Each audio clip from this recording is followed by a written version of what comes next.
último día de campaña también entonces es el último día en el que estamos entrevistando a candidatos que están aspirando a un cargo en estas elecciones del 25 de mayo, de este domingo. Y en esta oportunidad se trata entonces de Enrique Capriles, abogado, candidato a la Asamblea Nacional, fue alcalde del municipio de Baruta, fue gobernador del estado Miranda y está en esta oportunidad aspirando a la Asamblea Nacional. Muchísimas gracias por estar aquí. Gracias. Perdón, buenas tardes para ustedes y todos los que nos escuchan. Bienvenido, Vladimir. Enrique. Bueno, cuéntanos, ¿qué te ha dejado esta campaña y cómo notas el ánimo del electorado de cara al próximo domingo? Mira, aquí todavía hay gente que no sabe que hay elecciones el próximo domingo. La campaña de información del CNE fue prácticamente cero. Como una elección, yo en estos días se lo comentaba a algunos colegas de ustedes, que para mí esto era como una suerte de elección como clandestina. Es decir, hay gente que no sabe que el 25, que es el próximo domingo, quizás por la suspensión de clases, hoy y mañana, hay gente que ahora, oye, ¿por qué suspendieron las clases? Bueno, porque hay elecciones el próximo domingo. Gobernadores, Consejo Legislativo y Asamblea Nacional. Una campaña súper corta. Es obvio, Vladimir y Lila, lo que quiere el gobierno. Quiere que no salgamos a votar el próximo domingo. Es decir, que la voz del pueblo venezolano se apague, que entremos en una desesperanza y después la resignación. Eso es lo que yo creo que es el objetivo. Por eso yo sí voy a votar el próximo domingo. Para mí la abstención, quedarse de brazos cruzados, yo respeto a la gente que no quiere hacerlo.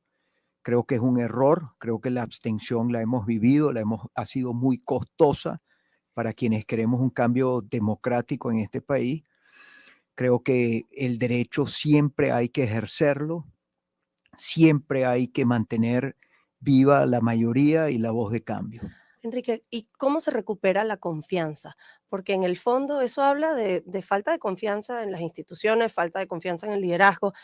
¿Cómo ver al día después de las elecciones tratando de reconstruir la confianza? Mira, Lila, yo no voy a votar porque yo confíe en el Consejo Nacional Electoral. Y no es una opinión mía. Si tú sales a hacer una encuesta en la calle, te aseguro que más del 80-85% de los venezolanos no confían en el CNE. Y el gobierno es obvio que en esta situación en la que se encuentra, más bien estimula la desconfianza, porque aquí todos sabemos lo que pasó el año pasado, todos lo sabemos. Los que militan en las filas del gobierno saben lo que pasó el año pasado y la gran mayoría de los venezolanos que le apostamos por un cambio sabemos lo que pasó el año pasado. ¿Tiene el gobierno algún interés en recuperar la confianza de las instituciones? No, no lo tiene.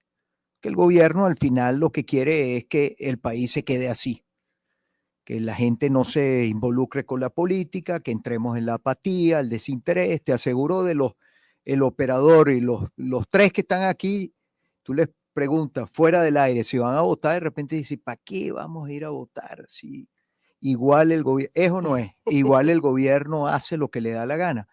Lo que pasa es que yo no veo esta elección en esos términos. Yo veo esta elección para mí el voto sigue siendo el instrumento más claro para expresar lo que yo siento y expresar mi descontento y castigar a los que se robaron la soberanía popular. Entonces, cuando tú hablas de el liderazgo político, sí, es verdad que la política en general está golpeada.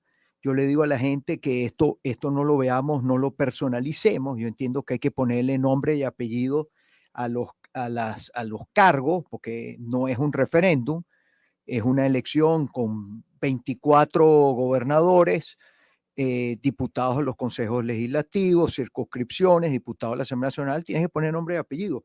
Pero yo no me circunscribo a eso. Yo creo que el voto del domingo es cómo mantener viva la voz del cambio en este país. Nosotros Enrique, vivimos en Venezuela, seguimos aquí y queremos que cambie. A propósito de eso, ¿cuál es el impacto que va a tener el día 25 el llamado a la abstención y más aún con un post 25 de mayo el impacto con del un llamado a la voto abstención? con un voto te ponen un gobernador, con un voto.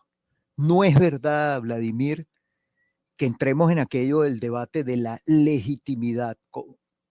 ¿Qué significa, o sea, cómo interpreta cada quien la legitimidad? Para mí la legitimidad te la da un proceso que sea, obviamente, que cuentes los votos, pero no hay un mínimo de votos. Es decir, con un voto, con que salga uno a votar, hay un gobernador, te voy a poner mi estado, Miranda. Con un voto ponen el gobernador del estado Miranda. ¿Por qué se lo vamos a regalar al gobierno? ¿Por qué le vamos a regalar Miranda al gobierno? Te lo digo Miranda porque soy un doliente, porque vivo en el estado. Y estos años han sido los peores años que hemos tenido los mirandinos. ¿Por qué se lo vamos a regalar? ¿En qué beneficia, digamos, en qué castiga o perjudica al gobierno que nos quedemos callados? No es verdad, Vladimir, que no yendo a votar vas a infligirle una derrota al gobierno. Oye, yo no sé por qué tenemos esa capacidad de volver a darnos otra vez con la misma piedra. Síndrome de Julio No Iglesias. recordamos la abstención del 2005. Vladimir, hace 20 años se cumplen cuando en el 2005 decíamos no se puede ir a votar, no hay condiciones, etcétera. Y recuerdo que habían algunos voceros que decían en 2 semanas, esa asamblea no va a durar ni 2 semanas, duró 5 años. ¿Qué hizo esa asamblea? Además de nombrar magistrado, fiscal, contralor, Consejo Nacional Electoral, aprobar leyes. Después en el 2010 entendimos, nos tardamos 5 años, tuvimos que esperar 5 años para ir a la asamblea del 2010. Después, vayamos a otro ejemplo, el año 2017, ¿cuántos? También producto de todo lo que había pasado, uno de los años más duros de todos estos años. Hubo un sector que llamó a no votar, se perdieron gobernaciones, oye, se perdieron muchos estados. Después vino el año 2018, donde le dijimos a la gente, tampoco vamos a votar, no vamos a presentar candidato presidencial, Maduro feliz. Le regalamos 6 años.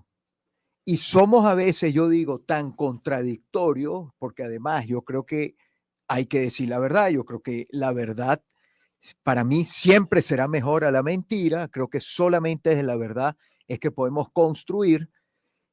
La expectativa que teníamos quienes votamos por Edmundo González es que Edmundo se juramentara el 10 de enero en la Asamblea Nacional, que hace 5 años le dijimos a la gente que no debía ir a votar, que fue la Asamblea del 2020. Y además teníamos la expectativa que Maduro le pusiera la banda a Edmundo González. Y resulta que en el año 18 no presentamos candidato. Y también recuerden lo del año 2019, todo el tema de gobierno interino, presidente interino, etcétera. Bueno, fue etcétera. Henry Falcón y no quisieron Claro, apoyarlo. pero la gran parte de la oposición no quisimos participar. Vladimir, un error costosísimo. El gobierno feliz. El gobierno, mira, el principal aliado del gobierno es la abstención. Hoy es la abstención. Por eso le sube volumen a cualquier declaración que apunte hacia la abstención. ¿Por qué el gobierno polariza con María Corina, Vladimir? Porque la polarización en el caso de María Corina no tiene expresión electoral. Entonces ellos polarizan con María Corina porque los seguidores de María Corina, que son muchos, no se expresan electoralmente el domingo. El gobierno feliz, porque en la medida que suba el volumen de la abstención, el gobierno con un voto pone un gobernador, pone un diputado. Cachicamo trabaja palapa en refrán popular. Bueno, pareciera lamentablemente que sin querer ahí se dan unas coincidencias y que al final, ¿quiénes son los perjudicados? Los venezolanos. Somos los perjudicados. Ahora, Enrique, me gustaría hablar sobre cómo ves las posibilidades de diálogo después del 25 y qué actores podrían facilitarlo, toda vez que hemos pasado por cantidad de iniciativas con cantidad de mediadores. Mira, Lila, la palabra diálogo está como un poquito, la gente siente que cuando se habla de diálogo, oye, eso va a ser una perdera de tiempo, el gobierno otra vez se va a salir Yo hablaría de negociación. Los procesos de negociación, efectivamente, el balance es negativo. Han habido algunas señales en términos de la negociación.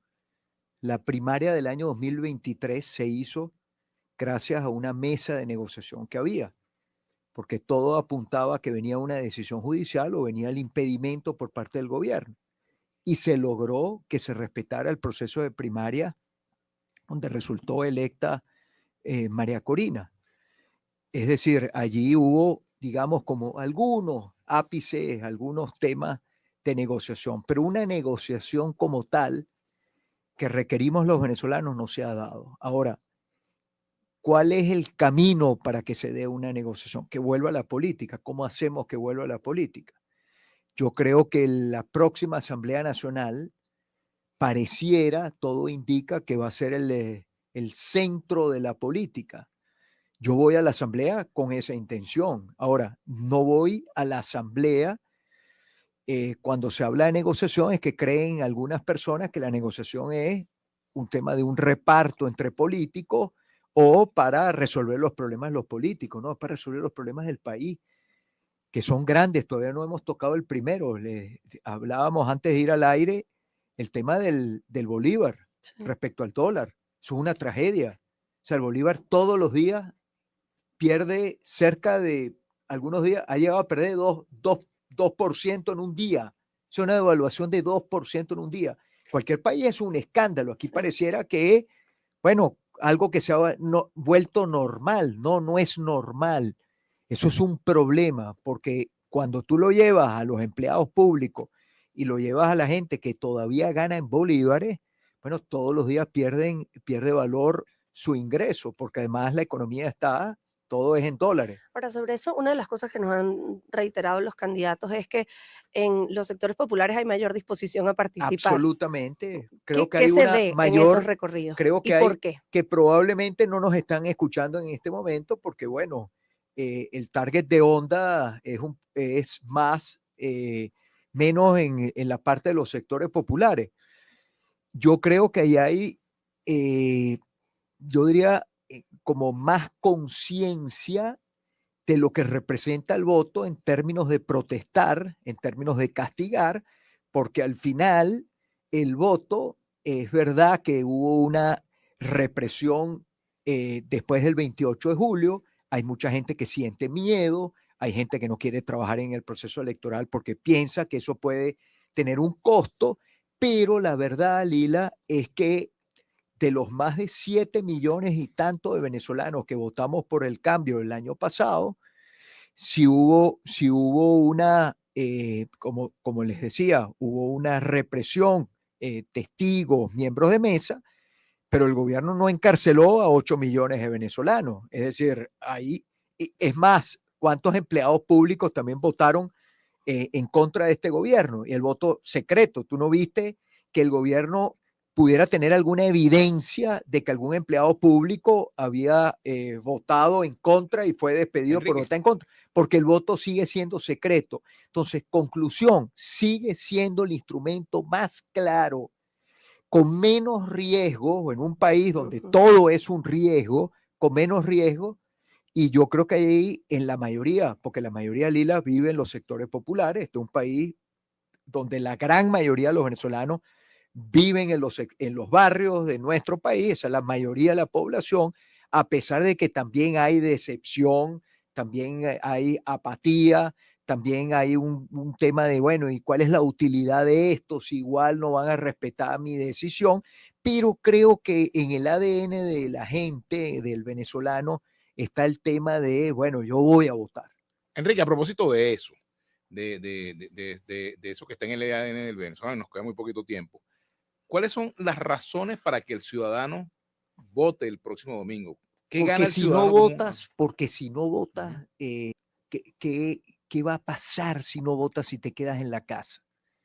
El gobierno tomó todo, absolutamente todo, eh, sin tener que tomarse el trabajo de nada, Vladimir, de violentar tu derecho. Para tú lograr que las cosas cambien, yo creo que es desde la acción, no desde quedarse en la casa.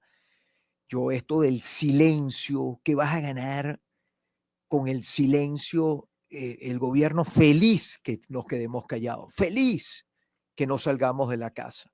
Eso es claro, Vladimir, tú los conoces bien, aquí ya nos conocemos muy bien, son 26 años. ¿Cuáles han sido los 3 momentos más importantes que ha vivido el campo democrático en 26 años? 3, la derrota de Chávez en la reforma constitucional, voto. 2015, la victoria de la Asamblea Nacional con las 2/3 partes. Y 3, histórico, el 28 de julio del 2024. Todos a través del voto. Todos.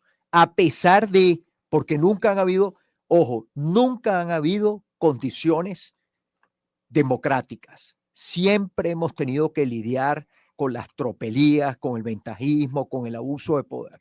Con todo eso siempre hemos tenido que lidiar. Y a pesar de todo, siempre será mejor expresarse. Bien, Enrique, muchísimas gracias por haber estado con nosotros. Y ya con esta conversación cerramos en el último día de campaña las entrevistas a los candidatos.